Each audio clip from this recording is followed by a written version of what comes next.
Le roi est mort, vive le roi.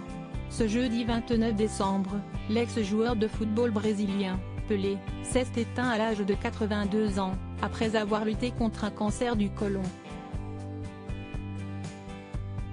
Et alors que les hommages à cette légende du ballon rond pleuvent sur les réseaux sociaux, revenons sur le passé politique et musical non négligeable du sportif. Car oui, en plus des 1281 buts qu'il s'est accrédité, le natif de Três-Corações a aussi cultivé une passion aiguë pour la chanson. En 2020, Pelé avait fait un retour remarqué sur la scène culturelle en sortant Acredita no Velho, Écoute le vieil homme, en français, avec le groupe mexicain Rodrigo y Gabriela. Le morceau à l'air joyeux parlait naturellement de football et des conséquences improbables de certaines rencontres. Il me manquait simplement un souvenir musical de ma vie, avait-il alors expliqué à la BBC. Mais bien avant cela, l'ancien athlète avait déjà étonné derrière un micro.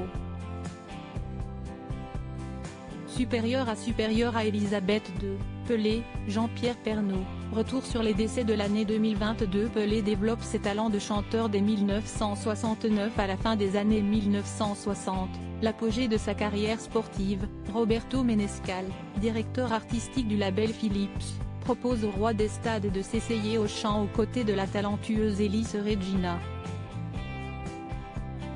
2 titres naissent ainsi de cette collaboration, Perdao, Nao Tem, C'est impardonnable, sur une rupture amoureuse, et Vexamao, Humiliation, où Pelé ironise sur ses talents musicaux.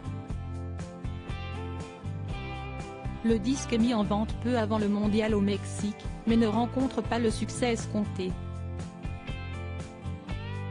Pelé reprend le chemin des studios en 1977, pour chanter la bande originale du documentaire Pelé, Un pied d'or, du français François Reichenbach, composé par Sergius Mendes.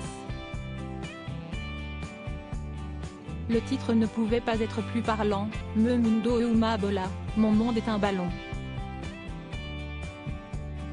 Maniant aussi bien la guitare, le footballeur ne fait toutefois pas partie des artistes les plus prolifiques de sa génération. Sur la centaine de titres qu'il affirmait avoir composés, seule une douzaine a été enregistrée, rappelle Libération.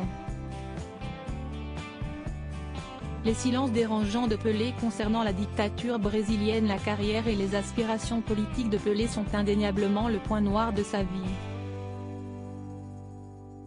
En 1964, alors que le footballeur jouit d'une gloire inédite, un coup d'État renverse le gouvernement brésilien démocratiquement élu du président João Goulart. Déjà très influent, le sportif de 24 ans, déjà vainqueur de 2 Coupes du Monde, choisit de se taire. La junte au pouvoir restera en place jusqu'en 1983, mais au cours de ces 21 années, Pelé ne dénoncera jamais, dans son pays ou à l'étranger, la torture des opposants politiques et les très nombreuses atteintes aux libertés dont souffre le peuple. À l'inverse de Socrates, l'autre grand nom du foot brésilien, qui marque rapidement son opposition à la dictature. Durant le mondial de 1970, Pelé est même instrumentalisé par les militaires en acceptant d'apparaître sur les affiches de propagande du régime, qui souhaite redorer son blason. À son retour du Mexique, le triple champion du monde soulèvera la coupe à Brasilia avec le général Medici. Accusé de complaisance, le joueur niera à l'occasion d'un documentaire sur sa carrière produit par Netflix. Je n'étais pas un Superman, je n'étais pas capable de faire des miracles, j'étais juste une personne normale à qui Dieu avait donné le don de jouer au foot. Mais je suis sûr qu'en jouant au foot j'ai fait plus pour mon pays que bien des hommes politiques payés pour ça, s'était-il défendu dans Pelé, de David Triorn et Ben Nicolas, toujours disponible sur la plateforme. En 1995, après avoir songé à se présenter à la présidentielle, il devient ministre des Sports dans le gouvernement de centre-droit de Fernando Henrique Cardoso.